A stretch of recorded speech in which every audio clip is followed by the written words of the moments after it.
So this is a budget camper that my wife and I built over the winter this year. Thinking about getting rid of it because I want to build another one this winter. Something a little different with a little more money put into it. But I thought I'd take a video just to show you guys what I did. It's budget, so it wasn't exactly what I wanted. But for the price, it has been a lot of fun. So a lot of it was given to me, the materials. So what I have in it is right at $2,000. Now if you were to buy all of it, it would be really expensive because of what the material is. But my father-in-law hooked me up with a lot of it.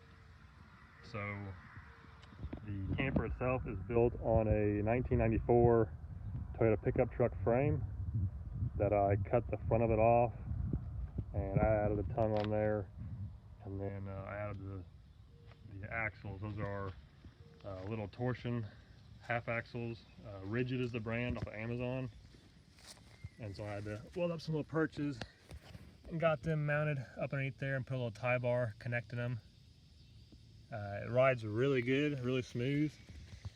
We currently hauled it about 4 hours recently. We hauled it 4 hours to Table Rock Lake, doing about 70 miles an hour on the interstate. Pulled smooth, great, fantastic. The body of it, the actual cab of it, I guess you could call it, the sleeper part, is made out of a phenolic material. So my father-in-law has a cabinet shop, and he supplied me with it, and it's basically craft paper all pressed together in a resin. So it's super hard. It is a waterproof and very heavy. So if I built another one, I would not use it because it is very heavy, and also because of the weather. So in the summer it's fine, but in the winter you can feel the cold. The cold transfers right through it. There's almost no insulating value to it, but it is waterproof. It is rigid. It is very solid. So that is nice about it. On the front there, I've got a 5,000 BTU little window unit. For the awning, we just used a Harbor Freight tarp, the canvas one. We cut it in half, and then bought some extendable painter poles just from Menards.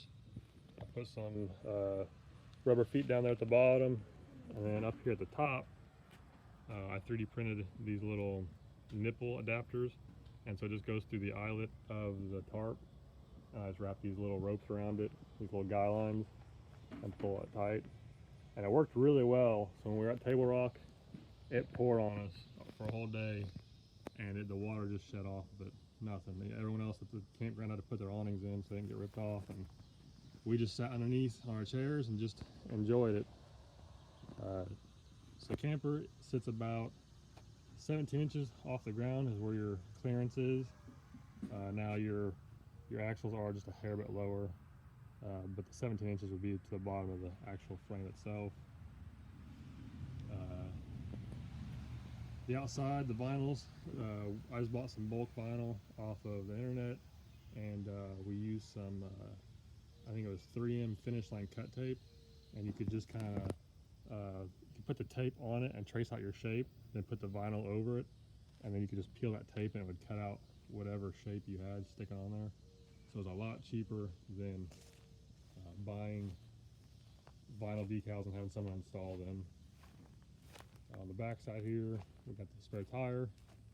So I got the wheels just off of Facebook. They are a Jeep Cherokee wheel, and they already have the tires on it. So I got a really good deal on them. And then we got a toolbox back here. This is just one of those Harbor Freight Bower boxes, and I just took the handle off, and then I popped the inside logo out, and I 3D printed a Z71 just to match my truck. But just a little storage box in the back. It's got a Max Air fan on top, and this one it'll suck in or blow out, so it's really handy. The fenders, I just kind of made it with what I had. Again, just on a super tight budget, making what we could.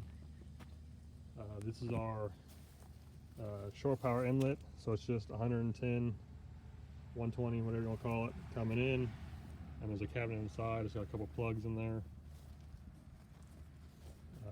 Here's my stabilizers, real simple, just some of that perforated tubing. 3D printed these feet, and they've held up extremely well. Inside I put a steel plate on the bottom, just so that way it wasn't directly pushing on plastic. But no, I have not had any cracks in them or anything like that. 3D printed some liners here, just so it'd take the slop out of that and be nice and tight. The bracket for the wheel on the back is just a bracket off of eBay for like a Jeep Wrangler, just bolted right there to the back of the wall. As far as the inside to the door, we made our own door because the doors are very expensive to buy. This is just a regular RV latch off of eBay, and then a little magnet. I 3D print the base and put a little level gauge on there so I can make sure I'm sitting all right at the campsite. So here's the inside, and of course my wife might have had a hand on the inside. There's the cabinets, just a little bit of storage. That's the power coming in down there. You got two outlets.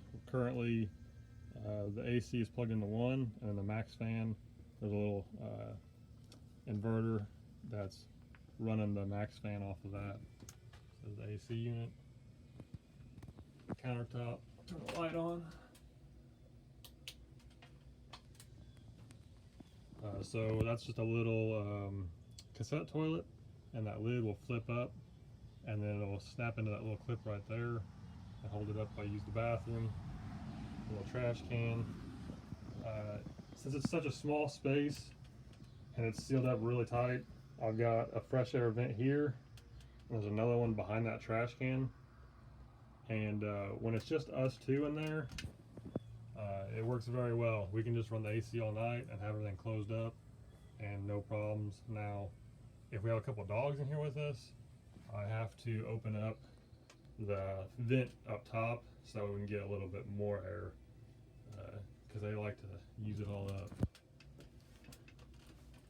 Inside, I can almost stand up. I gotta hunch over just a little bit. We've got a queen size bed, and then a little mirror with some hangers on it. These are clips. These are where the poles, the paint poles for the awning go. They just snap in and go with us right there. This light right here, it's pretty neat. It's just magnetic. It changes color. It lasts really long. And it just sticks to the ceiling. It's got a remote, so you can lay down in bed and turn it on and off. But yeah, everything is, this stuff is super solid.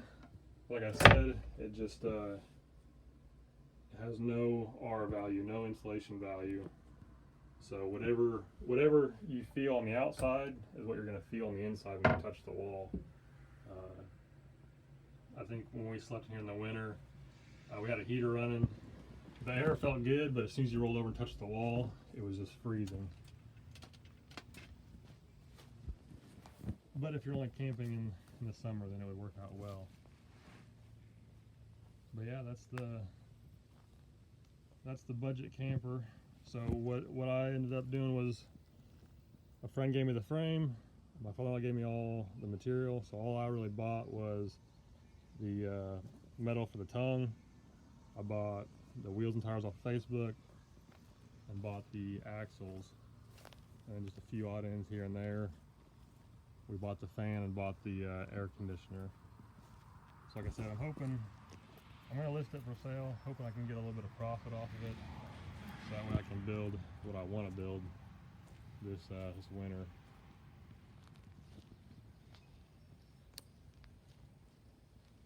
But yeah, it was super fun. I'm glad we did it, and it was a good learning experience, so now I can devote solid amount of design time to the next one and build time.